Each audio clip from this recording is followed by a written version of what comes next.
Hamıya salam. Bugün çiyələk mürəbbəsi hazırlayacağıq. Çiyələk mürəbbəsini hazırlamaq üçün orta ölçüdə çiyələklərdən istifadə etmək məsləhətdir. Əvvəlcə çiyələkləri bol suda yaxşıca yuyub, yaşıl hissələrini təmizləyək.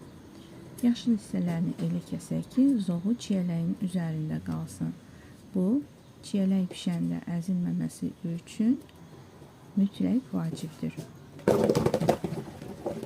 Çiyələkləri yenidən bolluca suda yuyub, süzəcə yığaq. Qeyd edim ki, çiyələk və bir neçə mürəbbə elə mürəbbələrdəndir ki, bişərkən su əlavə olunur. Çiyələkləri təmizlədikdən sonra pişirdiyimiz qaba layla çiyələk və şəkər tozunu əlavə edib yığaq.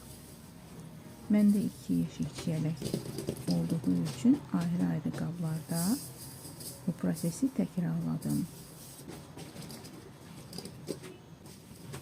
Çiyələklər 2-3 saat qaldıqdan sonra asta ateşdə ocağın üzərinə qoyuruq.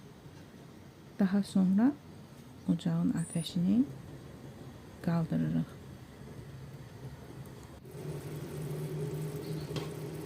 $20 dəqiqə belə qaynadıqdan sonra mürəbbəni kənara qoyub tam soyuduruq və bu prosesi 3 dəfə təkrarlayırıq. 3-cü dəfə kənarlarına yığılan kətayı deşikli qaşıqla yığıb atırıq.